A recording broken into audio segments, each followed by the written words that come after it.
Hey, I'm Jeff Jensen, and I'm just waiting for Mike to come around here. And I am Mike D. Simone. And together, we're the World Wine Guys. So today, we're going to be talking about some wine that is in 3 of our books. You know, we wrote the Fire Island Cookbook almost 10 years ago now, Wines of California, and we also have red wine. So these are some of the books, we're actually going to be talking about some of the wines that are actually in 3 of these books over the next couple of weeks. So we're starting with one of our favorites, which is Cakebread. And Cakebread in California. Well, actually, we've noticed, we've been looking at everyone's Instagram feed, and what we've discovered is, besides Yes. drinking wine, everybody's home and baking. And what are they baking? Cakes and bread. And bread, yeah. Very easy to remember the name, Cakebread. Also, we're going alphabetical, so C is kind of early in the alphabet.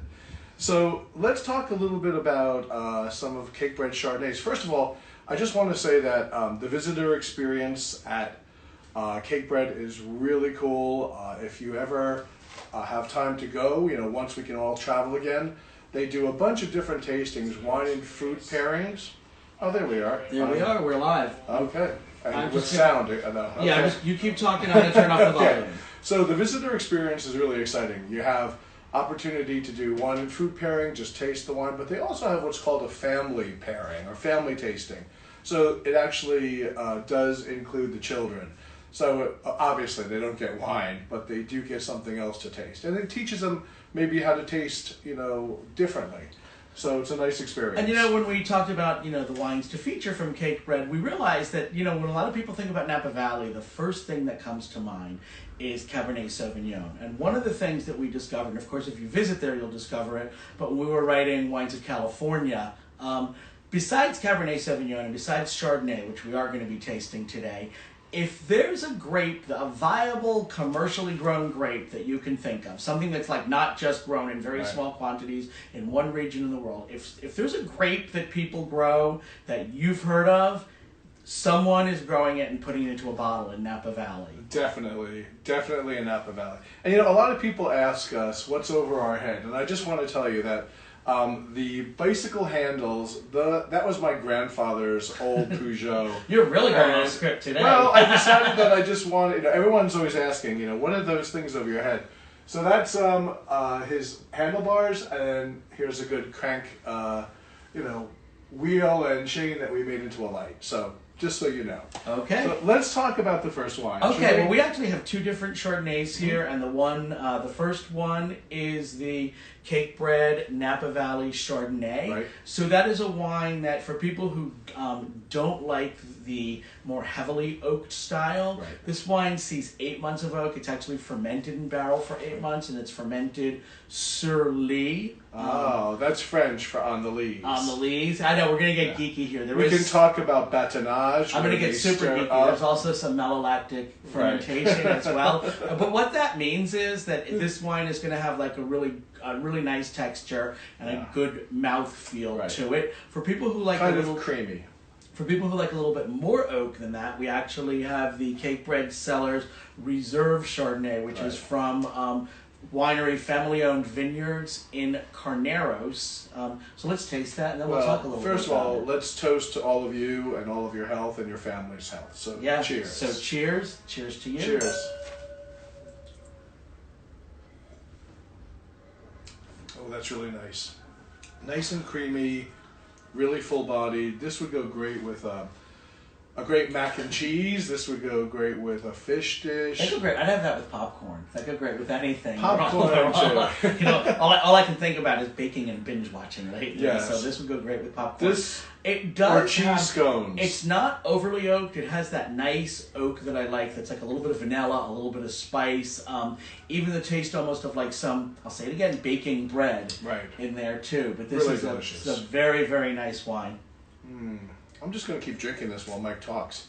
There you go. Let's. Should we talk about the next wine, which is? Well, then we have the Pinot Noir, and that is actually Pinot Noir from vineyards in Anderson Valley. So although the Cakebread Winery is in Rutherford, kind of the center of Napa Valley, Anderson Valley is in Mendocino. It's above Sonoma. It's just a little bit northwest of Napa Valley. And years ago, this is in wine, in California wine, like the 70s was ancient history, actually, which is when Cakebread was founded, and the 80s. And at that point, they thought that Carneros, in the south of Napa Valley, was the coldest wine growing region because you had cold winds coming off of San Pablo Bay, right, which is right there. But now they've actually found that there's some areas in Sonoma and then up in Mendocino that are a little bit colder and a little bit better for growing Pinot Noir. So the Cakebread Anderson Valley Pinot Noir, it's going to be that classic black cherry, chocolate, orange zest. It sounds like you've tasted this one. I have. We didn't open this bottle. No, yet. We didn't. Have you been sticking the Corvan in there? I have not stuck the Corvan. Okay. I have had this wine before. We've as actually, you know, we've had it many times. Many a time. So let's talk about the next wine, which is the Merlot. And we decided also to open up Merlot. Wait, we get to drink this one. We do get to drink this one. If we drank we try to keep these Instagram lives down to 7 minutes, 8 minutes or so. If we drank, stop talking about the bicycle. If we drank them all, we'd be here for 20 minutes or an hour or 2 hours. So tell us about the Merlot. Okay. Or can we drink it first? Yeah, let's drink it first. Cheers. Cheers. Cheers to all of you watching. Cheers to all of you, yeah. Do you realize that's the only time we're quiet is when we actually are sipping Yeah, we should wine. actually taste at different times. Let me just, we're in New York City, and I don't know where you are today, but we just had a squall come in. Literally, we're on the 37th floor. There might be some snowflakes out there. I'm not 100% sure. We're on the 37th floor. A squall just came in. The rain's blowing sideways out there. So it's crazy. This is May. But I just want to take a moment to thank all of our healthcare workers, our doctors, our nurses, and also our supermarket people and truck drivers. We want to thank them too. These are difficult times, but people's hard work is making it a little bit easier.